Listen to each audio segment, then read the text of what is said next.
Captain Lee stood on the bridge of his ship watching 20 massive alien vessels block out the stars like dark mountains floating in empty space.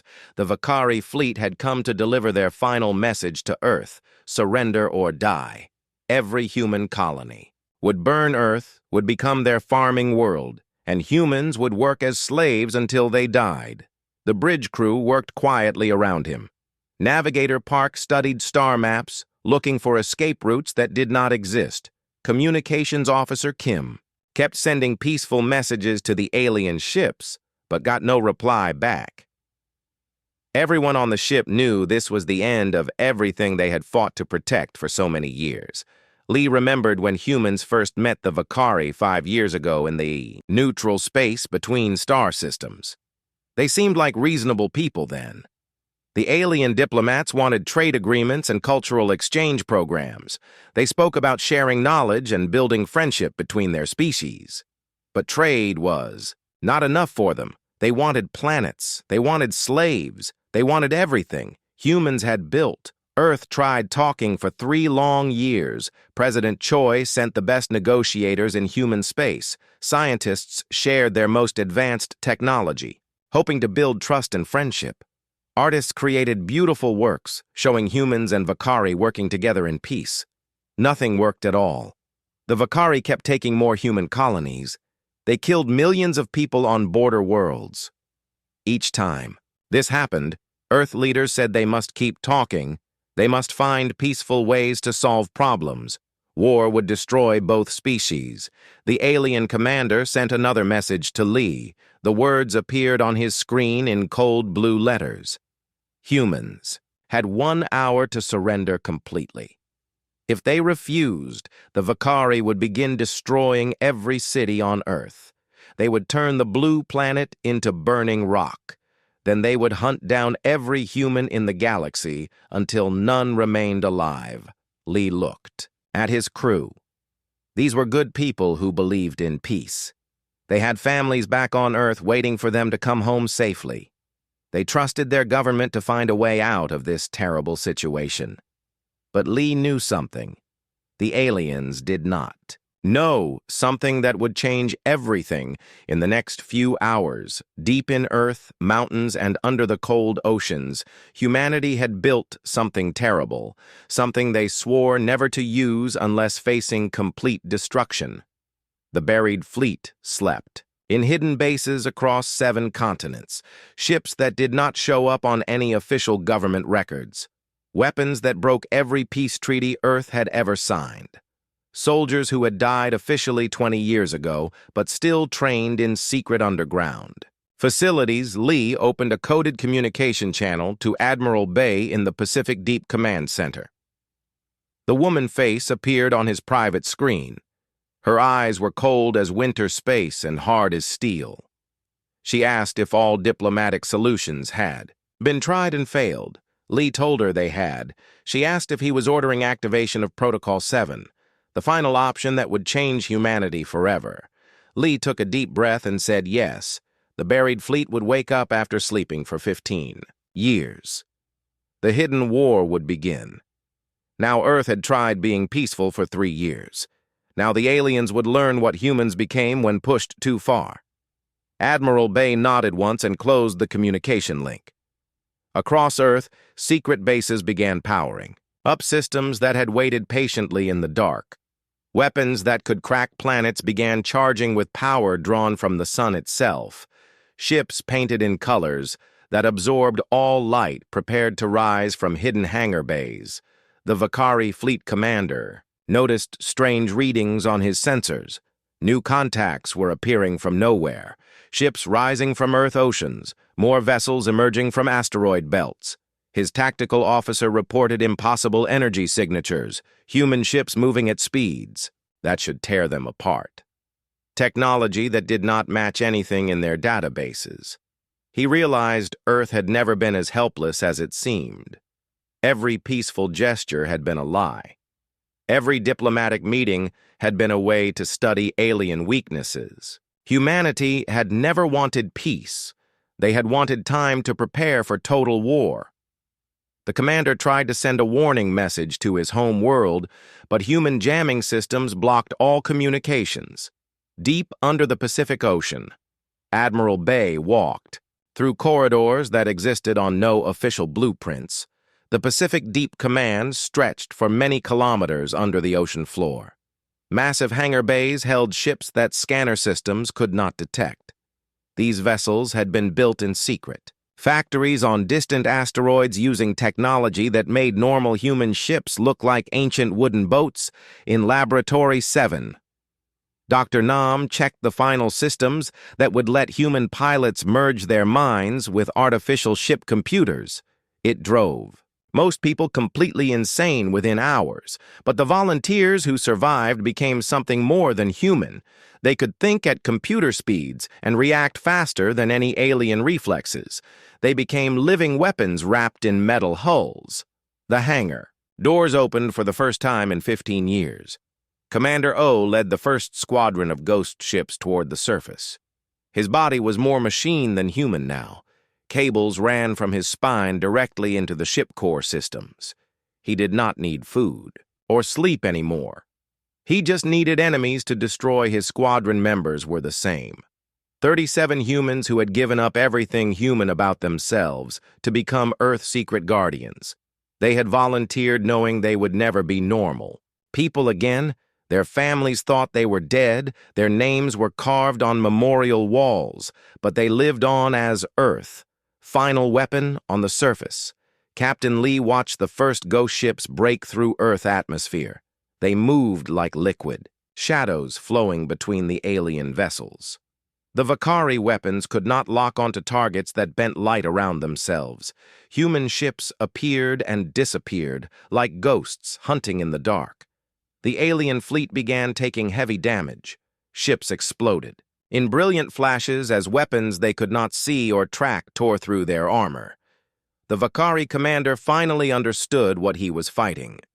This was not a peaceful species that could be conquered through superior numbers. This was something that had learned to hide its true nature until the perfect moment to strike. Lee smiled as he watched alien ships burn in the cold vacuum of space Earth. Had tried peace for 3 years. The aliens had chosen war instead. Now they would meet what? Humanity had buried when they decided to try being civilized. The real war was just beginning. Admiral Bay walked through corridors that did not exist on any government blueprint. The Pacific Deep Command stretched for kilometers under the ocean floor, like a hidden city built in darkness. These tunnels had been carved by machines that worked. For 20 years without stopping, massive hangar bays held ships painted in colors that absorbed all light, making them invisible to any scanner or radar system. The ships looked nothing like the peaceful vessels humans used for trade and exploration. These were built for one purpose only: to kill enemies so completely that nothing would remain.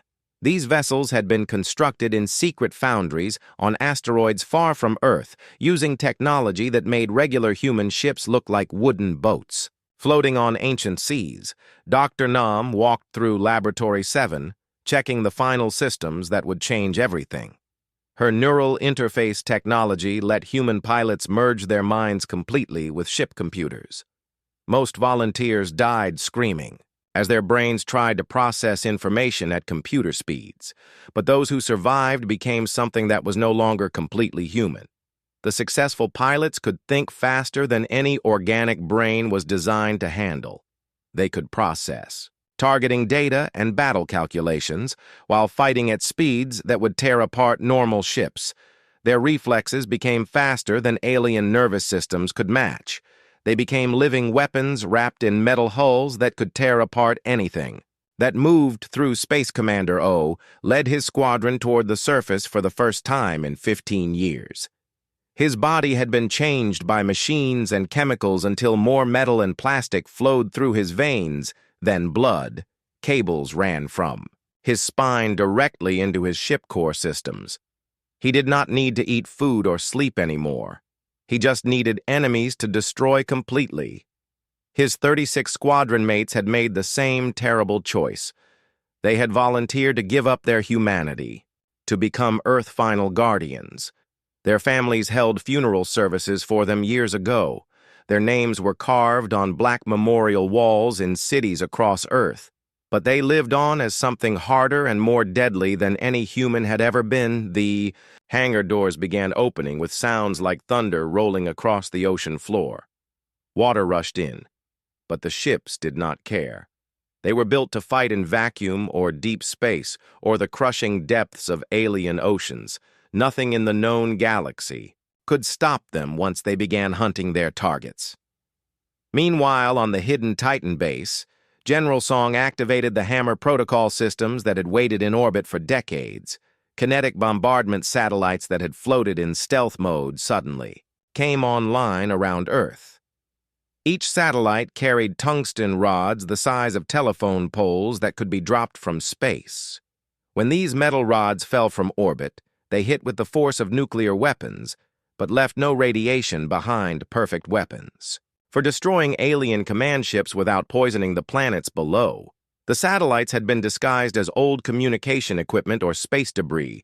Nobody had suspected they were actually weapons platforms waiting for activation. Back in the Deep Command Center, Technical Officer Han monitored power systems that drew energy directly from Earth magnetic field.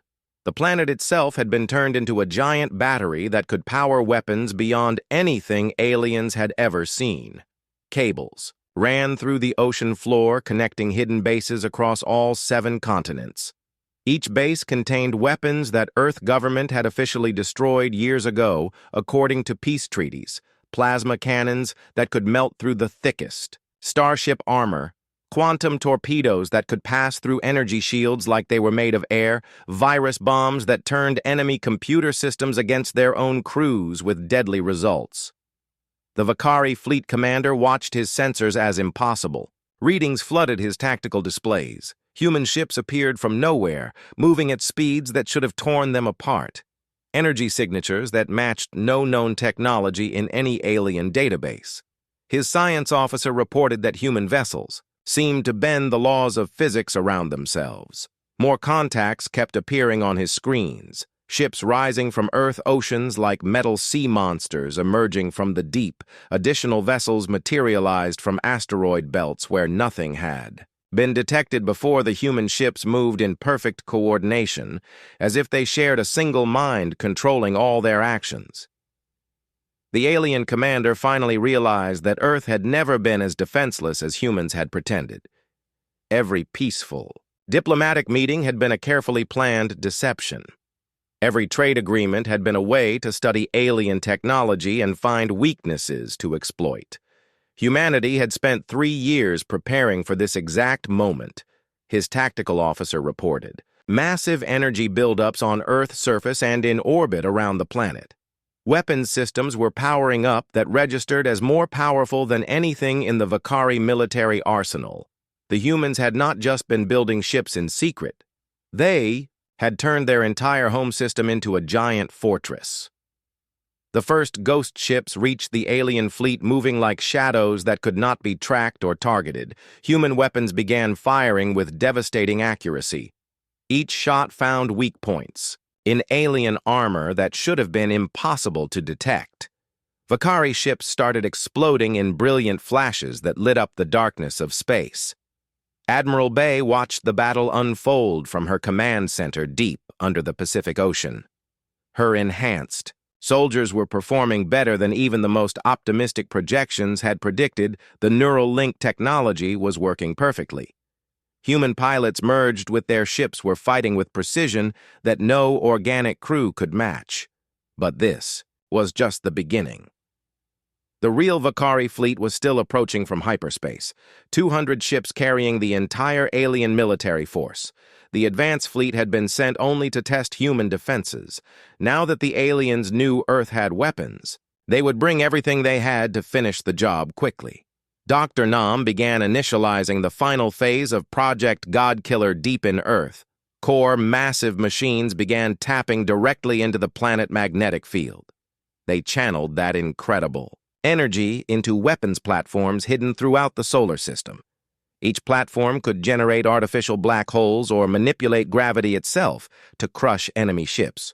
The technology had cost millions of human lives to develop.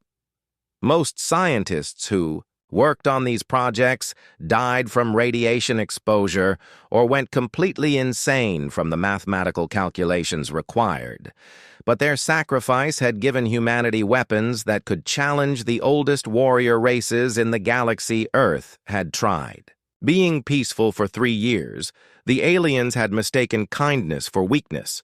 Now they would learn what humans became when forced to choose between slavery and total war. Colonel Yoon led his enhanced soldiers through the Mars underground complex. These tunnels had been carved by mining robots decades ago, but now served a much darker purpose. Each chamber held weapons that Earth government had officially destroyed, according to peace treaties signed with alien races, but the weapons had never been destroyed. They had been hidden and improved. His soldiers were no longer normal humans anymore. Project Titan had changed them into something stronger and faster and more deadly. Their bones had been reinforced with ceramic composites harder than steel. Their muscles were enhanced with synthetic fibers that gave them the strength of machines. Their brains processed tactical information through implanted computers that never needed sleep. They could fight in the vacuum of space without protective suits. They could survive injuries that would kill dozens of normal people. Their enhanced bodies could function in toxic atmospheres or crushing gravity that would destroy regular human soldiers. They had become living weapons designed for one purpose only. The Mars facility contained plasma cannons that could melt through the thickest starship armor, like butter quantum torpedoes that could phase through enemy shields as if they were made of air, virus bombs that turned alien computer systems against their own crews with terrible results. Each weapon had been tested secretly on captured alien technology. Engineer Han worked at the Jupiter Station Defense Grid. What had appeared to be a simple research facility for studying the gas giant was actually something much more dangerous. Solar collectors that seemed designed for peaceful scientific experiments revealed their true purpose. When activated, they gathered massive amounts of energy to power particle beam arrays. The station outer hull began splitting open like a metal flower blooming in space. Weapon batteries that had been hidden for 20 years emerged from concealed compartments.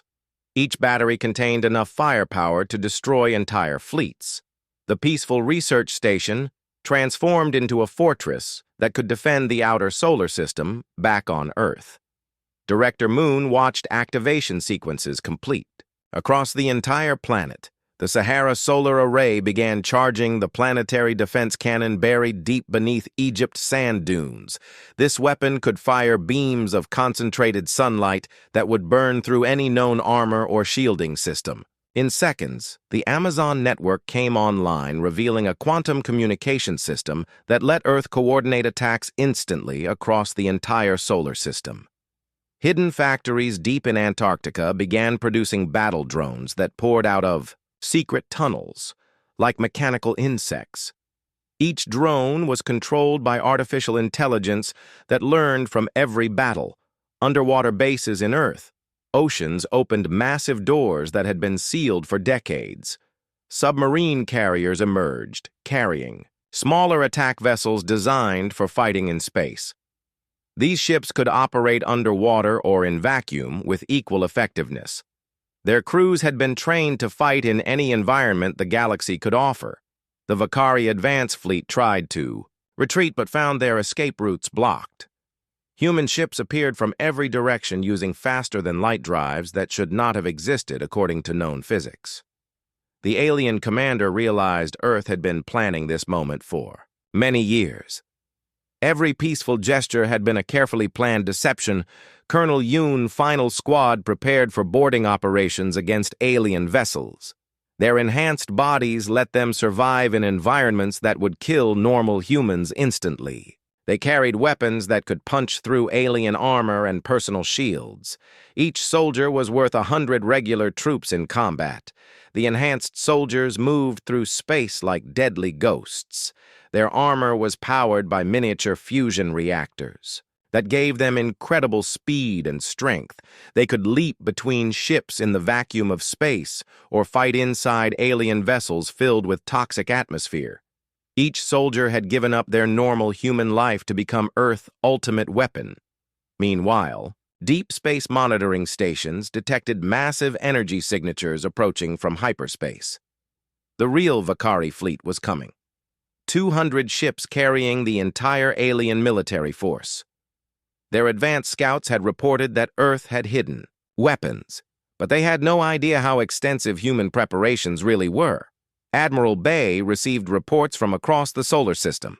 Every hidden base was now fully operational. Weapons that had been built in secret for 20 years were finally being used. The buried fleet was performing even better than the most optimistic battle simulations had predicted, but she knew the real test was coming. The main alien fleet would bring weapons and tactics that humans had never faced before. The Vakari were the oldest warrior race in the galaxy. They had conquered dozens of species and destroyed entire civilizations. They would not be defeated easily.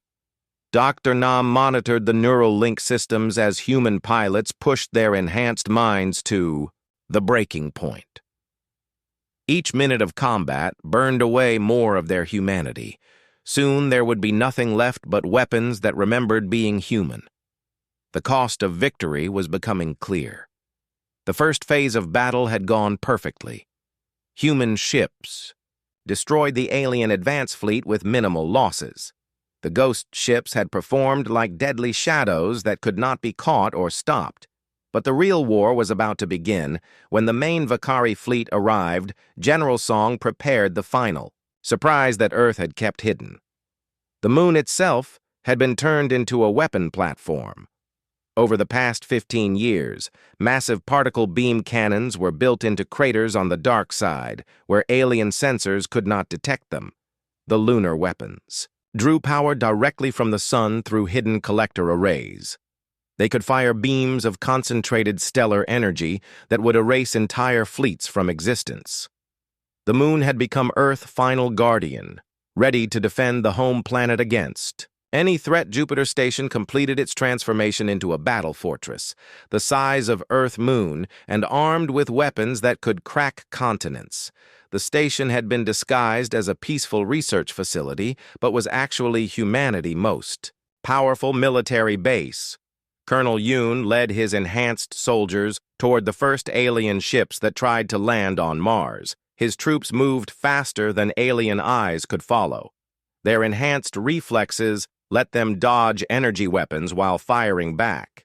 With deadly accuracy, each soldier fought with the strength and speed of machines, but the tactical intelligence of humans. The aliens were about to learn that Earth had never been a peaceful planet. Humans had spent thousands of years perfecting the art of war against each other. Every conflict had taught them new ways to kill more efficiently. Every peace treaty had just given them time to build better weapons. The buried fleet rose from hidden bases across 7 continents.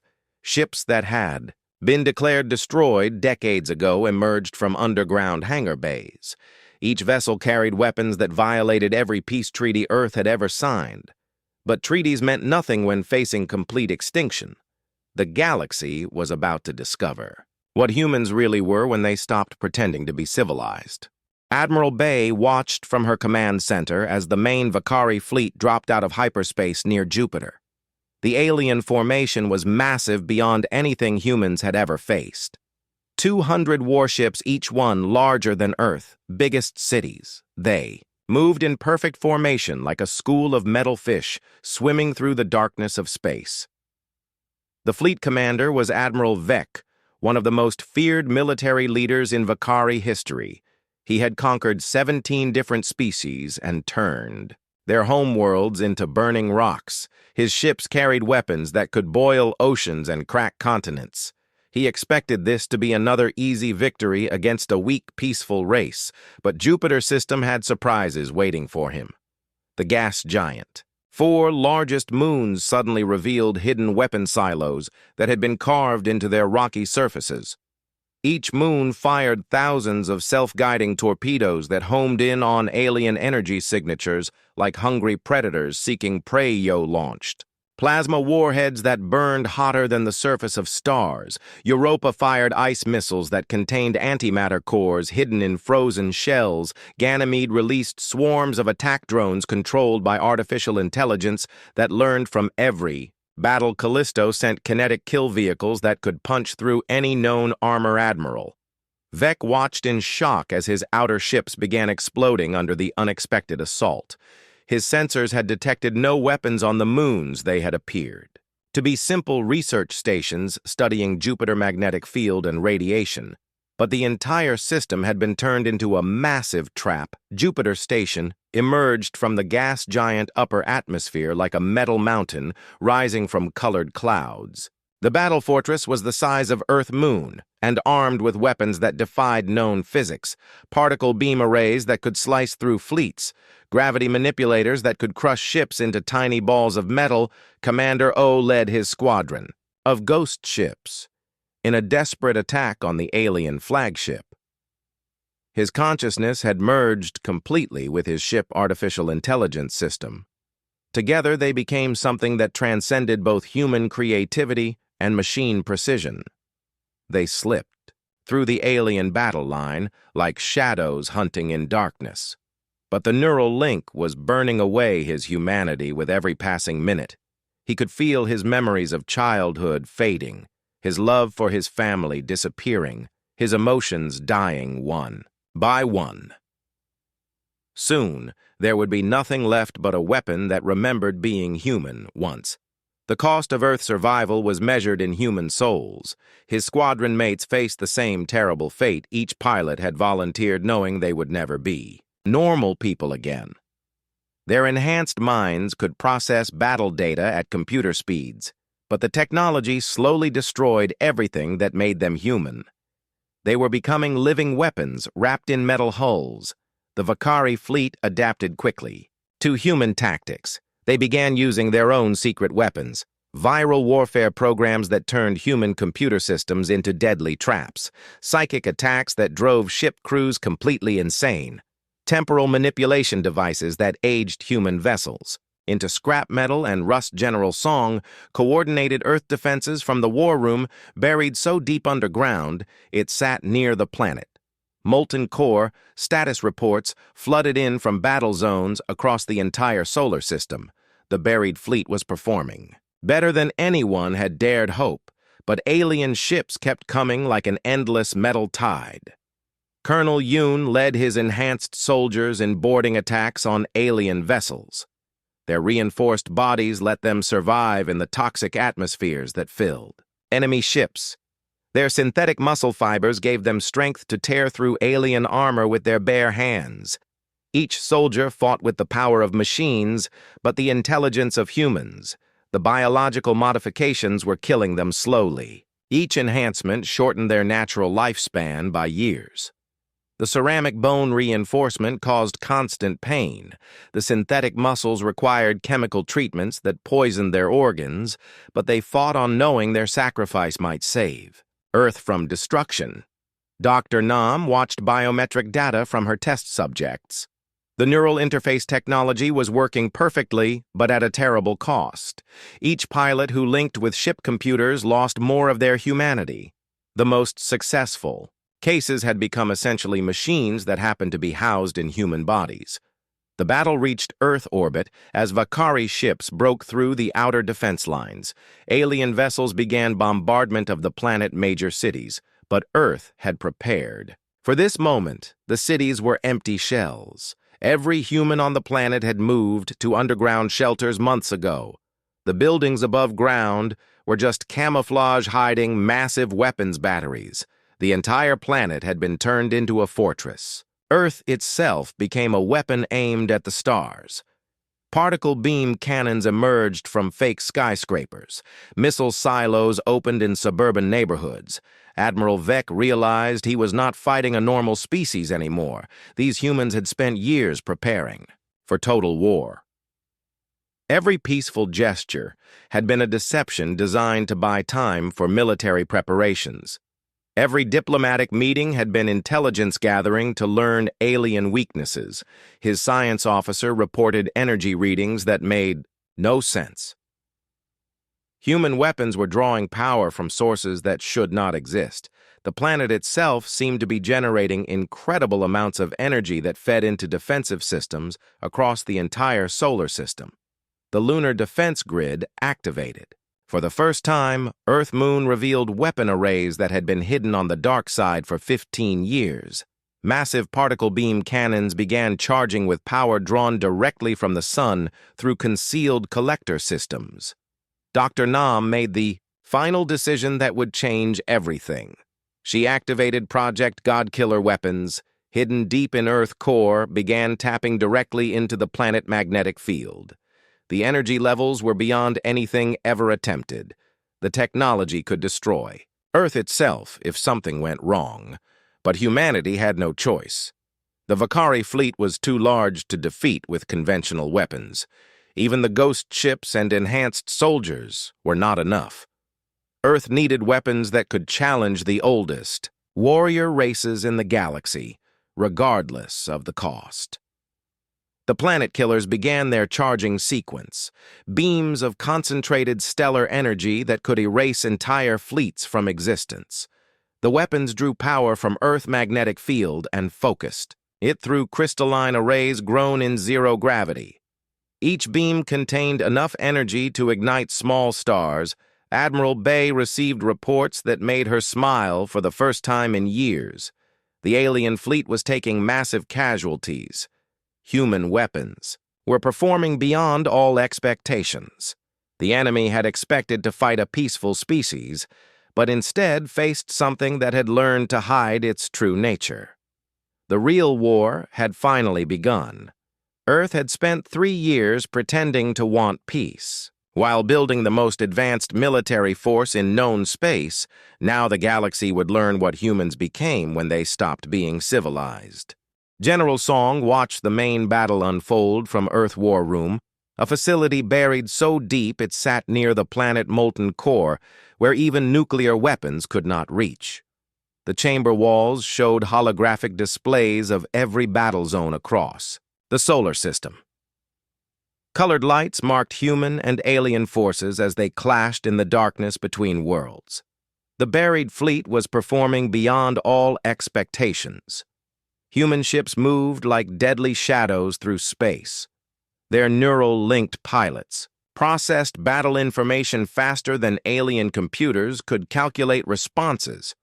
Ghost ships appeared and disappeared between alien formations, striking with surgical precision before vanishing again. But the Vakari kept coming in endless waves. For every alien ship that exploded in brilliant fire, 2 more took its place. The enemy fleet was massive beyond anything humans had ever faced. They had brought their entire military force to crush Earth completely. Admiral Vec commanded the alien fleet from his flagship, a vessel the size of a small moon.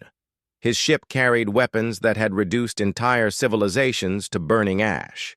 He had conquered 17 different species and expected humans to surrender quickly when they saw the hopeless odds they faced. But these humans fought like creatures possessed by demons. They used tactics that violated every known rule of civilized warfare. Their weapons seemed to bend the laws of physics around themselves. Ships that should have been destroyed kept fighting even after taking fatal damage. The aliens began using their most terrible weapons, viral programs that infected human computer systems and turned them into traps that killed their own crews. Psychic warfare that drove entire ship companies, completely insane within minutes. Temporal weapons that aged human vessels into rust and scrap metal. Commander O led his neural-linked squadron in a suicide attack on the enemy flagship. His consciousness had merged so completely with his ship, artificial intelligence, that he could no longer tell where the machine ended and his mind began. Together, they moved through space with impossible grace and deadly precision, but each second of neural connection burned away more of his humanity. He could feel his childhood memories dissolving like smoke, his emotions dying one by one, until only cold, calculating intelligence remained. Soon there would be nothing left of the man who had volunteered for this mission. His squadron mates suffered the same terrible fate. They had become living weapons that happened to be housed in bodies that used to be human. Each pilot sacrificed their soul to give Earth a fighting chance against an enemy that outnumbered them 20-1. The battle reached Earth orbit as Vakari ships broke through the outer defensive lines. Alien vessels began systematic bombardment of the planet's surface. Their energy beams carved glowing scars across continents as they targeted major population centers, but Earth had one final surprise waiting. The cities were empty. The buildings were hollow shells hiding weapons systems. Every human on the planet had moved to deep underground shelters months ago. The entire surface had been turned into a giant fortress particle. Beam cannons emerged from fake skyscrapers and fired concentrated solar energy at alien ships. Missile batteries hidden in suburban neighborhoods launched swarms of quantum torpedoes. The planet itself became a weapon aimed at the invading fleet colonel. Yoon led his enhanced soldiers through the corridors of a captured Vakari battlecruiser. The atmosphere inside was toxic to normal humans, but his modified lungs could process the alien air mixture. His synthetic muscles gave him strength to tear. Through bulkhead doors with his bare hands, his squad moved through the ship like ghosts of metal and flesh. Their enhanced reflexes let them dodge energy weapon fire while returning deadly accurate shots. Each soldier had given up their normal human life to become something harder and more terrible than any natural warrior, but the biological modifications were killing them slowly. The ceramic bone reinforcement caused constant agony that no painkiller could touch.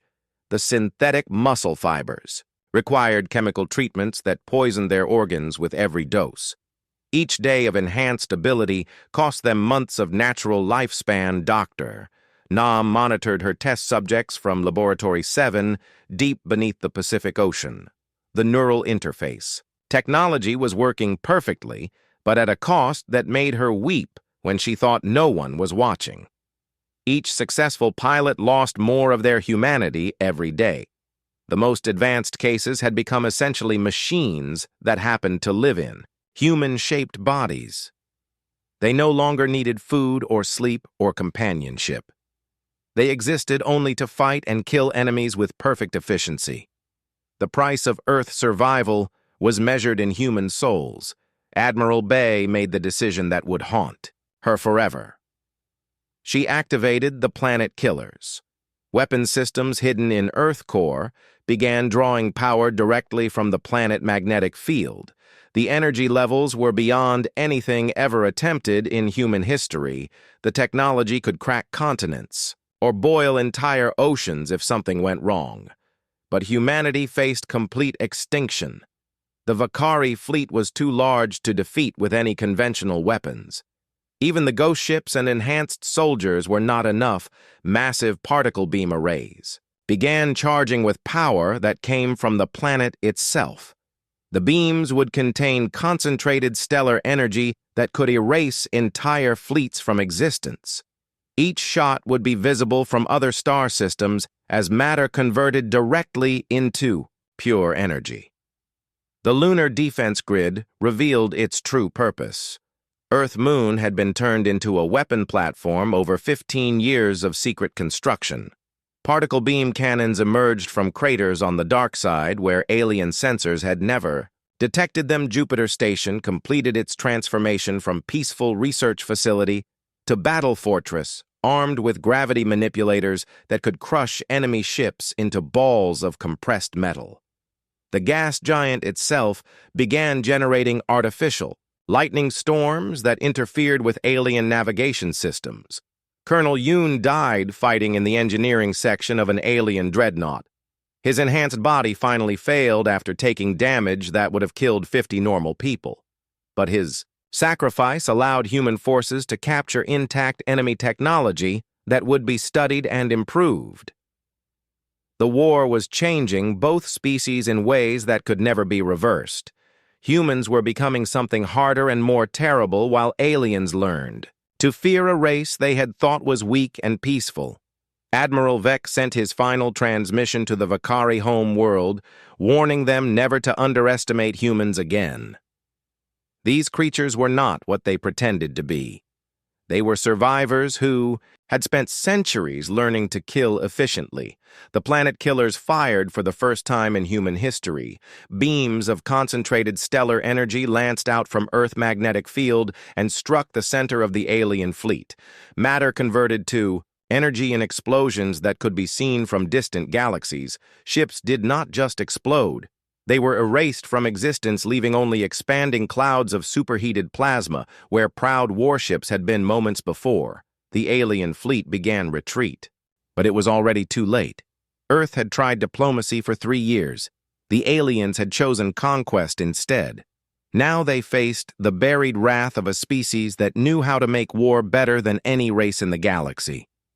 Admiral Bay makes the final decision that dooms her species to victory. She activates the planet killers. Weapons hidden in Earth's moon begin charging with power drawn from the sun itself. These devices can crack worlds or ignite stars. They represent everything humanity promised never to become. But promises don't matter when facing extinction. The Vakari fleet commander finally understands what he's fighting. Humans aren't just another peaceful species that can be conquered through superior force. They're survivors who spent centuries perfecting the art of war against each other. Every human conflict taught them new ways to kill. Every peace treaty was just time to build better weapons. Captain Lee transmits the final message to the alien fleet. His voice carries no anger, just cold certainty. Earth tried diplomacy for 3 years.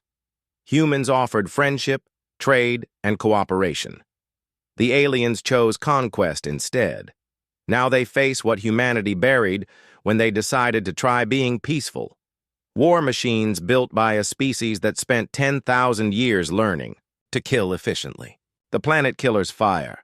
Beams of concentrated stellar energy lance out from Earth's moon. They don't just destroy Vakari ships. They erase them from existence.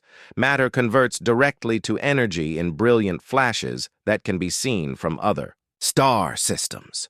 The alien fleet commander's last transmission is a warning to his homeworld. Never underestimate humans again. They are not what they pretend to be.